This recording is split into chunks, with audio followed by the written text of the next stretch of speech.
Jika anda sedang mencari sebuah 5G router yang mempunyai keupayaan yang agak baik, mempunyai spesifikasi yang tinggi serta beberapa fungsi yang menarik, hari ini aku nak memperkenalkan dekat hampa sebuah 5G router datangnya daripada Yakom, iaitu Yakom NR330.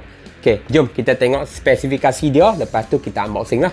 Inilah packaging dia, kita tengok satu persatu. 5G CPE, support SA, NSA. Malaysia kita baru NSA ya, belum lagi SA. Lepas tu ada keupayaan Wi-Fi 6 AX3600. Yang penting ada SIRIM baru beli. Ni, ada SIRIM baru beli. Lepas tu bawah ni model dia lah, Yakom NR330. Okey, ni packaging atas dia lah. Kemudian ke dekat sini tak ada apa sangat. Ada dia punya gambar rajah je. IMEI number semua tu lah. Okey, lepas tu dekat bawah ni sama saja. Kita tengok dekat atas. Atas ni ada tulis lah fungsi-fungsi utama dia. Iaitu yang pertama sekali, dia support 5G, SA, NSA, Wi-Fi 6 macam tadi. Lepas tu ada VPN client. Kemudian dia ada 4G LTE A Pro Cap 20. Nanti kita cuba. Lepas tu 5G, 4G fixed line. Ni kira fiber boleh pakai juga tau. Kemudian dia ada 64 user boleh support. Okey, kemudian dekat tepi ni aku rasa tak nampak. Kita besarkan lah. Okey. Dari segi spesifikasi, ia mempunyai quad-core CPU 2GHz, satu 2.5GB LAN dan juga WAN port, kemudian 1GB punya LAN port, RJ11 port dan mempunyai Wi-Fi 6 AX3600 dual band. Dari segi rangkaian, menyokong 5G, 4G, 3G, full network system. Ada 6 built-in cellular antenna, ada 4 built-in Wi-Fi antenna dan dia kata kat sini 360 darjah. Tak ada dead angle lah. Maksudnya dia boleh terima signal daripada semua arah. Kemudian ciri-ciri utama dia PPTP, L2TP, IPsec, VPN client, menyokong band locking. Wow, ni menarik. Network self recovery function. Wow, menarik. Selectable mobile wired network first. Wow, ni menarik juga. Maksudnya kalau hampa guna fiber pun boleh pakai benda ni. Menyokong multiple DDNS provider service, sokongan untuk remote management, SIM card slot, plug and play. Barang dalam kotak yang kita akan dapat semestinya NR330 5G CPE router, power adapter, RJ45 punya kabel dan yang terakhir sekali user manual. Alright, selesai tengok masa yang ditunggu-tunggu. Ni paling menyakitkan ni. Mana pisau aku? Tak pernah buka lagi ya. Kita buka sekarang. Okey, bagi aku masuk secara elok-elok.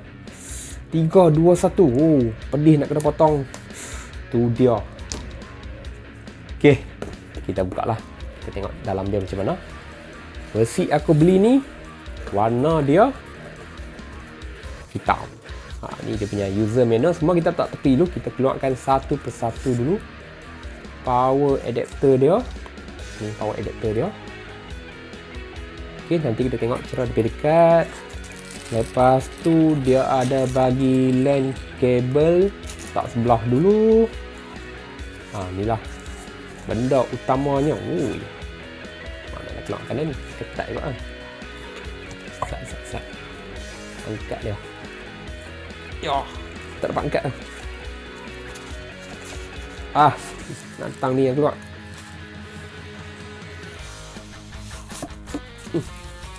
Payah sangat. Kita tuang je macam ni.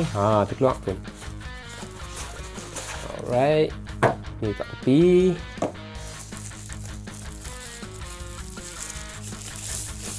Wow, cantik ya. Okey, ni belakang dia. Awal-awal kita dah nampak dah. Ada dua LAN port. Satu yang bestnya, dia support 2.5G LAN dengan WAN lah. Okey, kemudian ni power jack dia. Ni butang on off. Mana dia port RJ11? Kita tengok depan dia. Depan dia macam ni lah. Okey, atas dia corak macam ini. Kemudian kita tengok bawah dia. Bawah dia ada tempat untuk kita masukkan SIM semua tu lah. Kemudian kita tengok sikit dia punya power adapter. Dia punya power adapter ni output dia 12 volt 3 ampere ya. Kemudian kita tengok sikit buku manual dia. Hampa nak baca ke? Okey, kalau nak baca, aku bagi hampa baca. Okey, hampa pause untuk baca.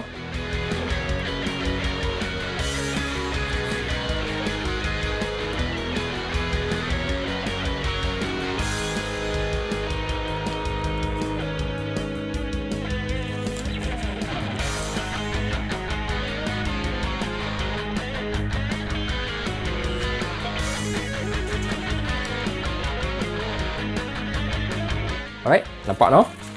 Lah ni aku nak pasang. Kita tengok macam mana prestasi dia. SIM card yang digunakan jenis nano SIM ya. Okey, lah ni aku masukkan SIM card wireless broadband aku dekat sini daripada yes. Okey, aku masukkan, hati-hati. Masuk, tekan. Okey, dekat sebelah ni kan. Sebenarnya yang ni adalah USB Type C punya port tau. Tapi digunakan untuk macam kita nak update software dia ataupun kita nak mode je lah. Okey, lah ni kita tutup, kita power on, kita set up, kita jumpa ni, kita tengok macam mana prestasi dia.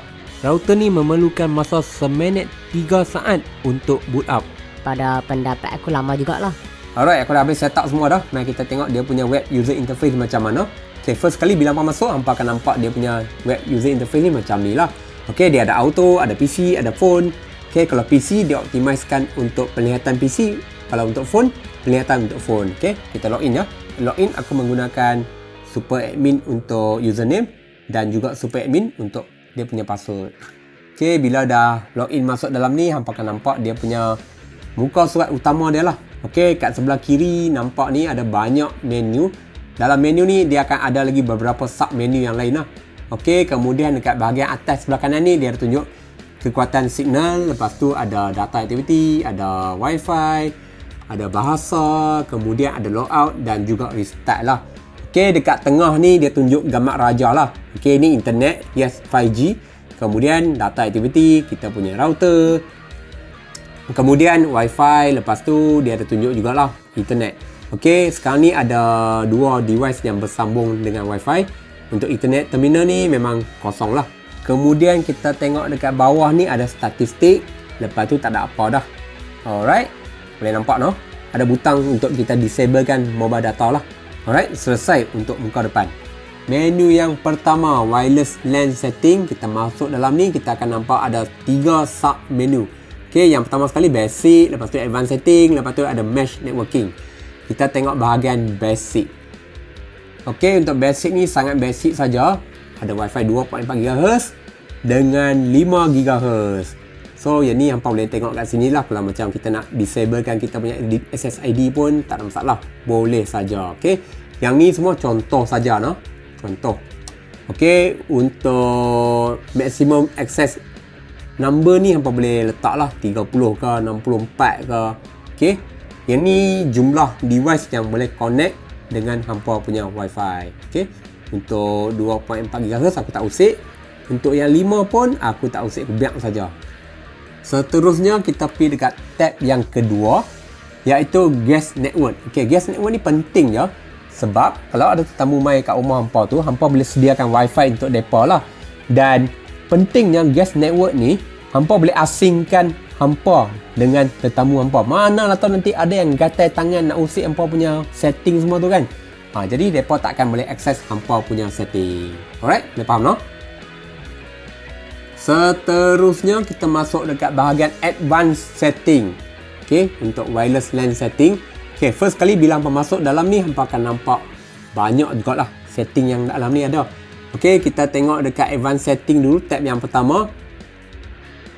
Nampak ni? Ni tab yang pertama. Okay, untuk area code aku pakai others. Untuk channel aku pakai auto saja. Untuk 2.4 GHz. 802.11 protokol ni pakai yang default saja. Okay, untuk channel bandwidth ni dia ada 20 dengan 40 saja. Okay, dia tak ada yang lebih daripada tu ya. Okay, lepas tu ini penting ya. Signal mode ni penting. Ni, nampak ni? Ni bahagian ni. Yang ni penting. Bila masuk kat sini dia akan ada 3 pilihan. Satu sleep, standard dengan true wall. Yang ni sebenarnya adalah transmit power sajalah. Cuma dia pakai bahasa ni pasal apa aku tak tahu. Okay, sleep ni rangkaian wifi hampa tu akan jadi kecil. Standard dia macam nak kata besar pun tak, kecil pun tak, sederhana lah. Kemudian true wall besar. Yang ni kalau macam rumah 2 tingkat ke 3 tingkat boleh pakai aku rasa. Alright, boleh faham tak? Kemudian kita masuk bahagian Wi-Fi 5 GHz. Untuk Wi-Fi 5 GHz ni dia pelik sikit. Okey, area code aku pakai others. Mana yang peliknya? Peliknya dekat bahagian channel ni. Okey, first kali kan masa aku beli Wi-Fi router ni, aku tak jumpa tau Wi-Fi 5 GHz tu. Mana pi? Aku ingat kan rosak. Rupa-rupanya bila aku main tang ni, barulah aku tahu. Kalau kita pilih daripada channel 60 sampai ke, sekejap nak aku tengok, 128, hampa tak akan jumpa channel ni. Okey, Wi-Fi 5 GHz tu dia akan hilang lah kalau hampa pakai range ni. Okey, ingat no? Okey, jadi jangan set channel yang aku sebutkan tadi tu. Kemudian channel bandwidth. Okey, channel bandwidth ni mari kita tengok ada berapa. Okey, dia ada 20, 40 dengan 80 sajalah. Dia tak ada yang 120 Kalau ada 120 tu speed dia lagi tinggi lah. Okey, yang ni aku tak usik, pakai yang default saja 80 MHz. Kemudian signal mode ni macam tadi juga. Dia ada sleep, ada standard, ada true wall. Okey, kalau rumah kecil pakai sleep pun okey dah. Kalau rumah sederhana besar pakai standard. Kalau rumah sangat besar pakai true wall. Okey, boleh faham tak? Seterusnya kita tengok dekat bahagian WPS setting. Okey, untuk WPS setting ni aku disablekan je sebab aku bawa Wi-Fi router ni pergi merata tempat. Mana lah tahu nanti ada yang curi-curi nak connect aku punya Wi-Fi kan. Jadi mereka boleh tekan butang tu kan. Jadi aku disablekan je lah. Seterusnya kita tengok dekat bahagian mesh networking. Okey, mesh networking ni bila kita dah masuk dalam, nampak macam tak ada menu apa. Saat aku cuba enable tengok. Oh, bila dah enable, kita boleh jadikan dia sebagai main controller dengan child node. Okay, faham. Tapi aku tak pasti lah, sama ada brand lain boleh ataupun tak boleh. Itu aku tak tahu, tak pernah try. Alright, selesai bahagian wireless LAN setting, kita masuk bahagian networking setting pula. Okay, first kali bila masuk, akan ada 3 sub menu lagi. Okay, yang pertama sekali adalah mobile network, kedua Ethernet, yang ketiga dual broadband. Okay, kita tengok bahagian mobile network dulu. Okay, first kali bila anda masuk akan ada 2 tab. Okay, tab yang pertama mobile network setting, tab yang kedua advanced setting. Kita tengok tab yang pertama ni sangat ringkas je lah. Okay, networking mode ni sudah semestinya kita kena pakai. Okay, kemudian support 5G dah sudah tentu lah. Kalau tidak, buat apa kita nak beli model 5G kan? Okay, kemudian networking mode ni SA, NSA, yang ni aku tak ubah lagi. Patutnya pakai NSA saja sebab Malaysia kita masih menggunakan NSA. Okay, kita tengok bahagian seterusnya, advanced setting. Okay, advanced setting tengok dekat sini, wow, banyak juga benda yang kita boleh adjust. Kita tengok yang pertama sekali auto configure by SIM, ya, sudah tentu. Okay, kemudian IP type sudah tentu mesti kena pakai IPv4 dengan IPv6. Okay, kalau tidak kita tak dapat alamat IP lah. Okey, kemudian RAT type ni, RAT tu maksud dia Radio Access Technology ya.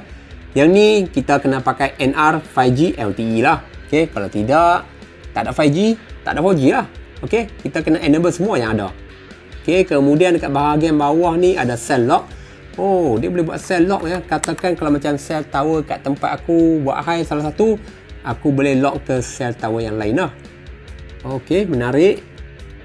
Kemudian yang bahagian bawah ni others ni kita boleh lock network setting. Oh, lock network lock. Okey, menarik. Okey, NR band. Okey, NR band ni Malaysia kita pakai 78 ya untuk 5G. Kemudian untuk LTE band 28. Okey, dua ni penting. Aku disablekan semua supaya dia boleh optimize dengan rangkaian. Okey, selesai untuk bahagian rangkaian.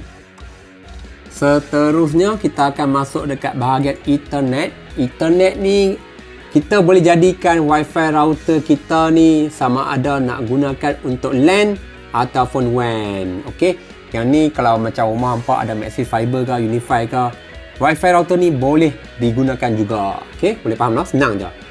Okey, kemudian untuk LAN setting ni, yang ni semua standard lah, nampak macam biasa saja. LAN IP address ni kita boleh ubah, tak payah ubah lah semua. Ini semua biasa sajalah. DHCP server pun dia ada. Lepas tu assign IPv6 address, ok, ada, tak ada masalah. Lepas tu DHCP, start IP, yang ni boleh ubah lah daripada 100 sampai 250. Okay, tak ada apa dah. Okay, ringkas saja. Okay, kemudian kita pergi dekat bahagian tab kedua. Word mode ni kita tengok.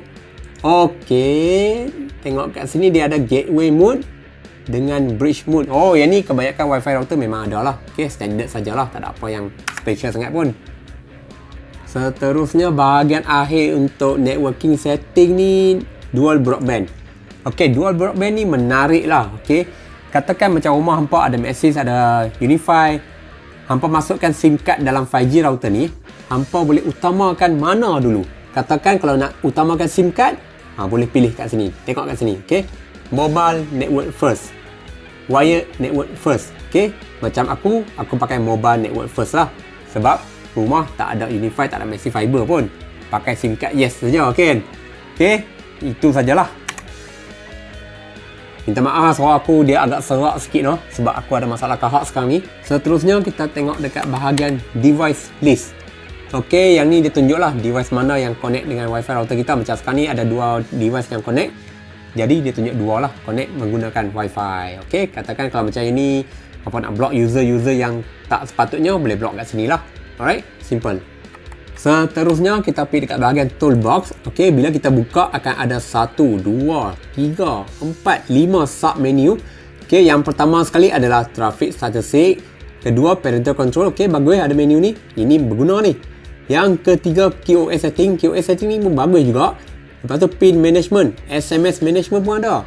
Okay, kita tengok yang pertama dulu. Bila dah masuk dekat bahagian traffic statistic ni, hampa akan nampak 2 tab, iaitu traffic statistic dan juga statistic report. Okay, kita tengok dekat bahagian yang pertama ni dulu.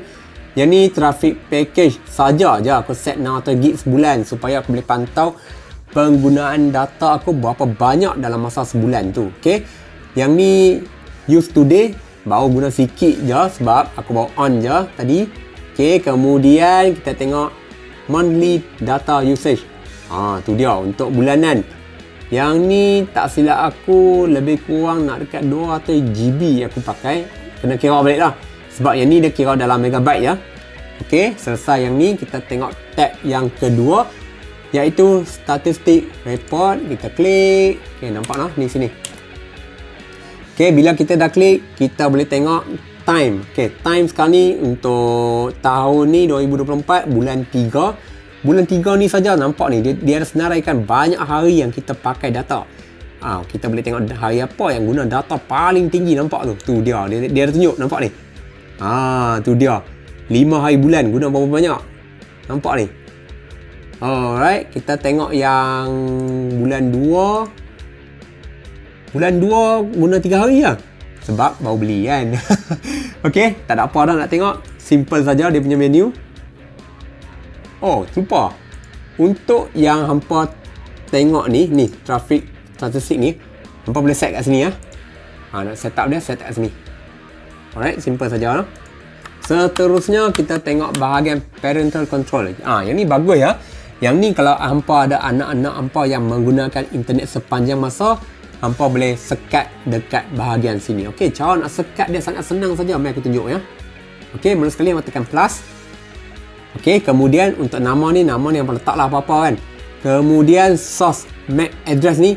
Okey, yang ni bagus juga. Senang hampa nak ambil MAC address anak hampa, sebab dia akan tunjuk mana MAC address yang pernah connect dengan wifi router ni, hampa boleh set terus. Okey, lepas tu kat bawah ni hampa boleh set lah penggunaan internet tu, pukul berapa, hari apa saja hampa nak bagi anak hampa guna internet. Sebagai contoh, hari Sabtu Ahad nak bagi anak boleh guna internet selama 2 jam. Set kat sini ya. Senang je. Okey, bagus no. Ciri-ciri ni aku tengok sekali pun dah boleh faham dah. Okey, yang tak faham tu pause untuk baca. Terusnya kita tengok QoS setting. Apa maksud QoS tu? QoS tu maksud dia quality of service. Okey, contohnya kat sini hampa boleh utamakan device mana yang utama, boleh gunakan bandwidth yang besar. Okey, contohlah kan. Katakan aku nak utamakan laptop aku. Boleh set kat sini lah. Tengok dekat sini dia ada priority. Okey, kita tengok 100%, 75%, 50%, 10%. Okey, nama-nama dia pun memang sangat mudah untuk dipaham lah. Priority, express, normal, book. Senang je kan? Okey, tak payah aku explain pun, aku rasa hampa dah boleh faham dah. Okey, kita tengok tab yang kedua, Advanced Setting kat sini. Kita masuk. Okey, kemudian kita pilih tambah ni. Okey, yang ni untuk hampa set lah target MAC address tu untuk nak bagi dia akses internet dapat bandwidth yang besar ke kecil ke. Tengok ni, ada kat sini IP dia pun ada, nampak tu kan. Seterusnya pin management. Pin management ni untuk hampa set pin pada SIM card hampa tu lah. Seterusnya kita tengok SMS management. Okey, router ni juga boleh hantar dan terima SMS lah. Katakan macam hampa ada urusan apa-apa yang perlukan SMS, nak baca, lepas tu nak tulis, nak hantar, boleh buat kat sini lah. Okey, yang ni aku tak akan tunjuk secara lebih mendalam lah. Oi, minta maaf banyak-banyak lah, suara aku memang dah teruk sikit. Susah aku nak bercakap sebenarnya. Okey, tapi tak apa. Demi hampa punya pasal, aku cuba buat juga. Okey, kita tengok bahagian sistem. Sistem ni bila kita buka ada 6 sub menu, iaitu version upgrade, root setting, lepas tu security setting, system information, system setting, user management. Okey, kita tengok yang pertama dulu. Yang ni yang pertama. Yang ni version upgrade. Okey, version upgrade ni aku faham dia untuk upgrade firmware router kita lah. Okey, dia ada local upgrade dengan remote upgrade. Local upgrade ni kita pilih daripada komputer kita lah. Okey, secara lokal. Okey, manakala untuk remote upgrade kita tengok. Okey, aku baca sikit. Oh, okey, dia akan upgrade kita punya firmware pada jam 3 ke 5 pagi. Hoi, tak betul dia upgrade secara sendiri ya. Okey, itu kalau betul lah kalau dia upgrade kan. Masa tak ada penggunaan je. Okey, kemudian kita tengok bawah ni. Bawah ni dia ada custom server. Server mana yang nak pergi upgrade ni aku tak tahu. Kalau kita klik, oh, kita kena isi sendiri. Lantak lah. Ini memang aku biar je. Seterusnya menu yang kedua, root setting. Kita tengok dalam ni. Okey, bila kita klik, oh, ada banyak lah. Okey, kat sini ada root setting, IP MAC binding, DDNS, VPN, zero tier. Zero tier ni aku tak pasti lah tentang apa. Aku dah lupa dah. Aku tak pernah dengar. Lupa ke? Tak pernah dengar. Tak pasti. Tapi aku tak tahulah, senang cerita macam tu lah. Okey, yang lain-lain semua ni aku tahu. Cuma zero tier ni lah tak tahu. Okey, hampa yang tahu tu tolong aku komen dekat bahagian description, bagi tahu aku. Okey, kemudian yang seterusnya security setting. Security setting. Okey, security setting akan ada beberapa tab. 1, 2, 3, 4. Okey, yang pertama sekali access restriction. Sorry ya, kahak aku dah balik. Okey, access restriction. Okey, yang pertama sekali kita tengok, bila kita tengok dekat sini. Okey, yang ni kita nak buat filter lah, sama ada macam tak nak bagi orang pergi kat YouTube time waktu bekerja ke, macam tu lah konsep dia. Okey, kemudian kita tengok port forwarding pun boleh, DMZ pun boleh, ACL pun boleh, tak ada masalah. Router ni boleh buat. Okey, seterusnya kita tengok system information. System information ni dia akan paparkan detail-detail mengenai router ni lah. Contohnya device name, lepas tu CPU usage, memory usage, uptime, device temperature. Yang menariknya device temperature ni menarik pada aku lah kan. Okey, hampa tengok dekat sini suhu wifi 64, CPU 65 ya. Yang ni suhu normal lah. Okey, masih dikira normal. Sebab aku dah pakai untuk beberapa hari ni, aku tengok suhu dia macam ni sajalah. Melainkan ada penggunaan yang tinggi dan naik sikit lah. Okey, yang ni aku rasa tak ada apa dah. IMEI semua tu boleh tengok kat sini lah. Okey, kemudian system information punya tab sebelah dia adalah mobile information. Mobile information ni kita tengok datang apa. Oh, okey, yang ni berkaitan dengan rangkaian. Kita boleh tengok dekat sini 4G RSRP, 5G RSRP. Untuk 4G RSRP sekarang ni dapat negatif 85 dBm. Manakala untuk 5G 103 dBm. 5G ni nak kata line dia kuat pun tak, nak kata slow sangat pun tak. Alright, simple saja. Seterusnya kita tengok system setting. Okay, system setting ni kita masuk. Akan ada berapa tab ni? Oh, ada banyak. Ada 1, 2, 3, 4, 5, 6, 7. Okay, yang ni aku faham dah. Okay, yang ni general setting. Kita boleh buat macam system time, dia tunjuk kat sini. Okay, katakan kalau macam apa tak nak pakai waktu Malaysia, boleh set lah ke waktu yang lain. Okay, bahasa ada 2 je kat sini. Okey, dia punya time zone pun ada banyak, kita tengok memang ada banyak juga lah. Okey, aku nasihatkan pakai Malaysia lah kalau duduk Malaysia. Okey, kemudian kita boleh buat networking tool ni, aku tak pasti tak apa network tool ni. Oh, okey, faham. Yang ni kita nak buat ping. Okey, kita nak buat ping testing ke mana-mana website lah. Kita nak tengok rangkaian kita elok ataupun tak. Kemudian restart regularly. Oh, restart regularly macam mana ni? Oh, okey, faham. Dia akan restart sendiri lah setiap hari. Okey, boleh set lah. Okey, tak ada masalah. Okey, kemudian dia ada juga untuk backup and import. Backup and import ni, katakanlah hampa dah backup hampa punya router setting, tiba-tiba masa depan hampa punya router setting tu kena reset. Jadi hampa boleh gunakan setting yang hampa backup tu untuk restore balik hampa punya setting yang hampa dah adjust sebelum ni. Okey, boleh faham tak? Okey, kemudian restore factory, reboot, lepas tu HWNet. Okey, yang ni aku tak faham sangat, yang last kali ni tak apa, abaikan je. Hampa yang faham tu fahamlah, tak faham ni sudah. Kemudian yang terakhir sekali user management. User management ni senang je nak bagi hampa faham. Yang ni kita boleh buat password yang berlainan lah untuk nak login dalam dia punya web user interface dalam router ni. Okey, simple saja. Weh, minta maaf banyak-banyak lah. Aku punya virus tekak dah main balik. Susah aku nak bercakap sebenarnya. Tapi tak apa, kita cuba cakap juga. Okey, yang terakhir sekali adalah super admin. Okey, kita masuk dalam ni, kita tengok ada 6 sub menu. Yang pertama sekali adalah one button detection, system lock, access restriction, network detection, NTP, remote manager. Okey, kita tengok one button detection. Yang ni aku tak tahu penantang apa. Okey, oh aku rasa yang ni untuk dia buat troubleshoot rangkaian kot. Okey, katakan macam kita punya rangkaian ada masalah, kita boleh buat kat sini lah. Tapi aku takkan buat sebab nanti akan jadi lama. Kemudian kita tengok yang kedua iaitu system lock. Alright, system lock ni macam biasa sajalah aku rasa. Kebanyakan wifi router memang ada. Dia bagi tahu user ni connect, user tu keluar, user ni masuk. Lepas tu apa yang terjadi pada rangkaian, apa yang terjadi pada sistem router ni, semua ada kat sini lah. Dia ada bagi warning ke, tak ada bagi warning ke, semua tengok dekat sini. Kemudian kita tengok access restriction. Access restriction ni dalam ni ada WAN ping, ada WAN web, ada telnet, ada WAN telnet, ada SSH, ada WAN SSH, kemudian ada IDENT. Okey, ringkas saja.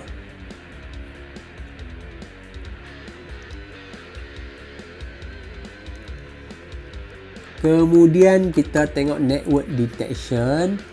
Okay, network detection ni okay, aku rasa yang ni dia akan buat troubleshoot rangkaian juga. Nampak kat sini dia dah isi siap-siap dah Google punya DNS. Contohnya mungkin kita boleh buat ping dekat Google ke, dekat Cloudflare ke, supaya kita boleh tengok rangkaian kita macam mana kan. Aku rasa macam tu lah. Lepas tu tengok dekat bawah ni dia akan aku tak faham ini tentang apa. Reboot after modem at session minimum 10. Tak tahu lah. Mungkin dia reboot kalau kita punya rangkaian tu ada masalah, dia akan cuba buat troubleshoot, lepas tu dia reboot macam tu lah aku rasa. Alright, kemudian kita tengok NTP. NTP ni biasanya berkait dengan masa lah. Okay, tengok kat sini ada berapa server ni. Ada 1, 2, 3, 4. Nampak ni ada 4 server. Okay, yang ni digunakan untuk synchronize masa. Kemudian kita tengok remote manager. Remote manager TR069. Lepas tu ada SNMP. Okay, kalau hampa nak buat berkaitan dengan remote, semua boleh buat kat sini lah. Alright, aku rasa itu sajalah penerangan ringkas aku mengenai Wi-Fi router ni. Bukan Wi-Fi router, 5G router ni. Okay, itu saja dia punya web user interface. Sorry lah, so aku dah tak ada ni. Jadi aku rasa itu sajalah pandang secara ringkas mengenai Yakom NR330. Kalau tempat hampa tu ada line 5G yang baik, contohnya daripada 5 bar hingga ke 3 bar, 2 bar pun boleh juga. 5G router ni memang sangat-sangat sesuai digunakan kat tempat hampa tu. Tempat 1 bar pun boleh pakai juga. Cuma kadang-kadang tu dia putih sikit lah. Kalau 1 bar, dia tak laju lah. Dapat sekitar lebih kurang 100 Mbps macam tu je lah. Tapi dari segi latency masih okey. Untuk maklumat lebih lanjut tu, hampa tengok je lah channel Pendakwah Teknologi. Dia dah buat macam-macam testing dah dengan Yakom NR330 ni. Okey. Jadi aku rasa tak ada apa nak cakap dah mengenai 5G router ni. Untuk maklumat lebih lanjut tu, nak beli 5G router ni, tengok dekat bahagian description. Ada dua warna, hitam dan juga putih. Hampa belilah dekat situ untuk support aku, okey? Jumpa lagi dalam video seterusnya. Bye. Macam ni nak cakap lah.